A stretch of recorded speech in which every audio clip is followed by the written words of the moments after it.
الحمد لله وحده والصلاة والسلام على من لا نبي بعده أما بعد فأعوذ بالله من الشيطان الرجيم بسم الله الرحمن الرحيم قال الله تبارك وتعالى في كلامه المجيد والفرقان الحميد بلغ ما أنزل إليك من ربك وقال النبي صلی اللہ علیہ وسلم بلغوا عنی ولو آیہ رواہ البخاری۔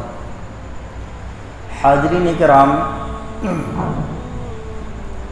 میں نے قرآن کریم کی جو آیت پڑھی ہے اس کا ترجمہ یہ ہے کہ اللہ رب العالمین اپنے حبیب محمد کریم صلی اللہ علیہ وسلم کو حکم دیتے ہوئے فرما رہا ہے کہ اے محمد صلی اللہ علیہ وسلم، آپ کے رب کی طرف سے آپ کی طرف جو چیز اتاری گئی ہے اسے پہنچا دیجئے دوسروں تک۔ اور رب کی طرف سے رسول اللہ صلی اللہ علیہ وسلم کو کیا چیز دی گئی؟ قرآن اور حدیث۔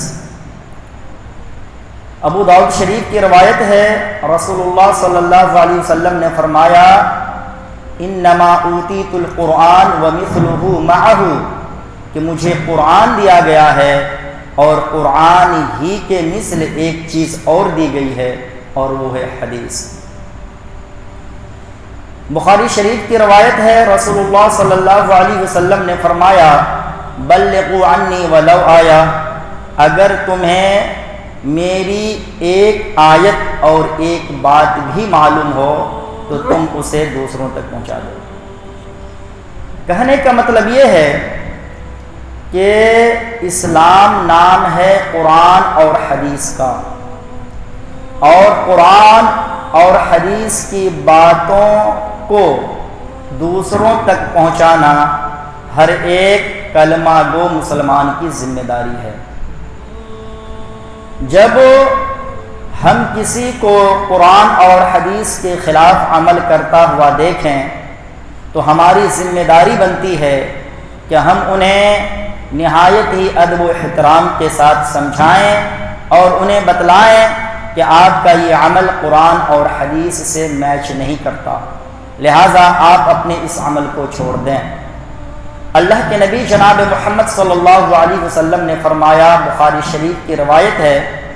کہ اگر تم میں سے کوئی شخص شریعت کے خلاف عمل ہوتا ہوا دیکھے تو اسے وہ سب سے پہلے اپنے ہاتھ سے روکے۔ اگر ہاتھ سے روکنے کی طاقت نہ ہو تو زبان سے روکے، اور اگر زبان سے روکنے کی طاقت نہ ہو تو اسے اپنے دل کے اندر برا جانے، اور یہ ایمان کا سب سے نچلا درجہ ہے۔ پتہ یہ چلا کہ قرآن اور حدیث ہماری زندگی کا محور ہے، مرکز ہے، اور قرآن و حدیث سے ہٹ کر اگر ہم زندگی گزاریں گے تو ہم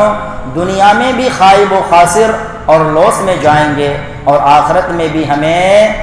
خسارہ اور نقصان کا سامنا کرنا پڑے گا۔ اس لیے اگر ہمارے محلے میں، ہمارے سماج میں، ہماری برادری میں اگر کوئی عمل ایسا ہو رہا ہے جو قرآن و حدیث کے خلاف ہے تو ہم سب کی یہ ذمہ داری بنتی ہے کہ ہم اس عمل کے خلاف آواز اٹھائیں،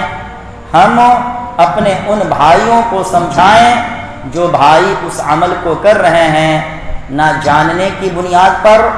یا جہالت کی بنیاد پر یا عدم علم کی بنیاد پر، اور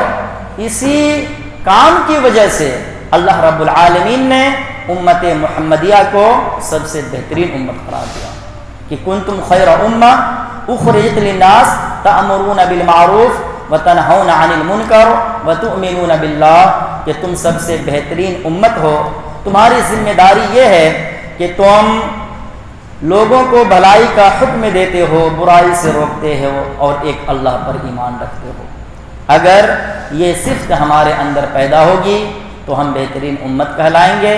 اور اگر یہ صفت ہمارے اندر پیدا نہیں ہوگی تو ہم بہترین امت کہلانے کے حقدار نہیں ہیں۔ رب العالمین سے دعا ہے کہ وہ ہم سب کو قرآن و حدیث کی باتوں کو سننے کی توفیق دے۔ رب العالمین تو ہم سب کو قرآن و حدیث کی باتوں کو سمجھنے کی توفیق دے۔ رب العالمین صحابہ کرام جس طرح قرآن و حدیث کی باتوں کو سمجھنے کے لیے، حاصل کرنے کے لیے ہمیشہ تیار رہتے تھے، رب العالمین اسی طرح ہم سب کو بھی قرآن و حدیث کی باتوں کو سمجھنے اور اسے حاصل کرنے کے لیے ہمیشہ تیار رہنے کی توفیق عنایت کر، آمین ثم آمین۔